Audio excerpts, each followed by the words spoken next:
हरियाणा कांग्रेस से निष्कासित सेना बालमुकुंद शर्मा ने पूर्व मंत्री करण सिंह दलाल के नेतृत्व में बनी समिति पर सवाल उठाए। सवालों पर कहा, मैंने एक रिपोर्ट तैयार की है जिसे मैं मल्लिकार्जुन खड़गे और पार्टी के उच्च नेतृत्व को सौंपने जा रहा हूं। इस समिति का गठन करने वाले करण सिंह दलाल यह कह रहे हैं कि इसे उदय भान ने गठित किया था। हालांकि इस समिति की कोई विश्वसनीयता नहीं है क्योंकि कांग्रेस एक राष्ट्र पार्टी है।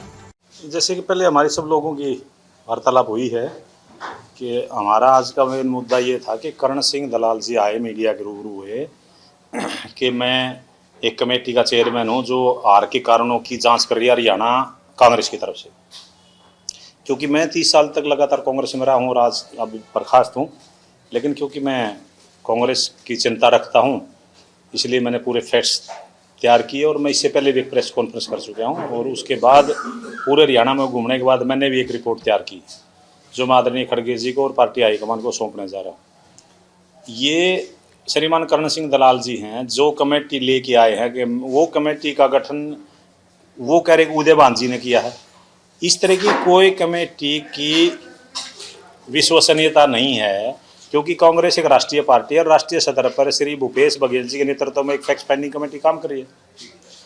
उदय भान जी की तो स्वीकार्यता ये है कि इन्होंने अभी एक जिला प्रभारियों की लिस्ट जारी की अपने आप को शोभित करने के लिए, वन मैन शो दिखाने के लिए, तो दीपक प्रभारिया जी ने उस पर रोक लगा दी। और ये जो करण सिंह दलाल जी की जो कमेटी है इसका तो उनको पता ही नहीं होगा, इस पर भी रोक लगेगी। ये चुनाव खुद आ रहे लोग है। करण सिंह दलाल खुद चुनाव आ रहा है, विजय प्रताप चुनाव आ रहा है, वीरेंद्र राठौर चुनाव आ रहा है, बलबीर उपालसा का भाई चुनाव आ रहा है, ये सब लोग चुनाव आ रहे हैं, मनीषा सांगवान चुनाव आ रही, ये आ रहे लोग क्या आकलन करेंगे और हराने वाले लोग क्या आकलन करेंगे। करण सिंह दलाल जी कह रहे मैं चेयरमैन हूँ। ये कमेटी बिल्कुल आंखों पे पट्टी बांधने के लिए बनाई गई है, हुड्डा साहब को पाक साफ दिखाने के लिए, जबकि हुड्डा साहब की वजह से ही कांग्रेस आ रही है। ये हुड्डा ये सोचते हैं कि लोग 2 महीने हो गए भूल गए बातों को, अब नई बात लेके आ जाएंगे। ईवीएम खराब थी, आप जाओ सुप्रीम कोर्ट, जाओ चुनाव आयोग, जनता के दरबार में तो वही बात बताओगे आगे कि आप लोगों ने लोगों के खिलाफ कैंडिडेट कर दिए।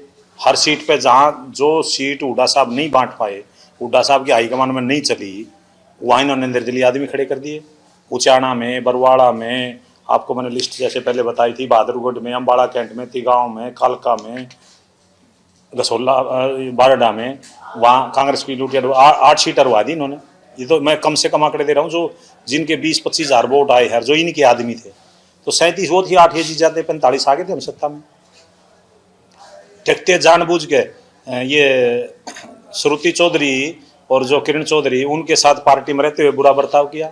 वो बेचारी पार्टी में छोड़ गई, इनसे हाथ जोड़ के चलेगी, वहाँ जा करके उसको अनिरुद्ध चौधरी को बहन भाई को लड़वा दिया।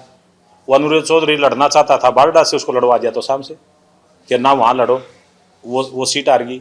बारडा से जो लड़ता था उसको कहीं और से लड़ा दिया, सोमवीर सांगवान उसके सामने अपना कैंडिडेट खड़ा कर दिया। तो पार्टी की लूटिया तो इन लोगों ने डबोई। जयप्रकाश जी ने 4-5 सीटों पर पार्टी के खिलाफ काम किया, उनके खिलाफ अनुशासन कार्रवाई, कोई सिफारिश नहीं हुई। तो ये बहुत से मुद्दे हैं, जनता सब समझती है। हम तो क्योंकि हमारी जिम्मेवारी बनती है सच बोलेंगे, सच बोलने की सजा ये मिली कि हमें पार्टी से बर्खास्त किया गया।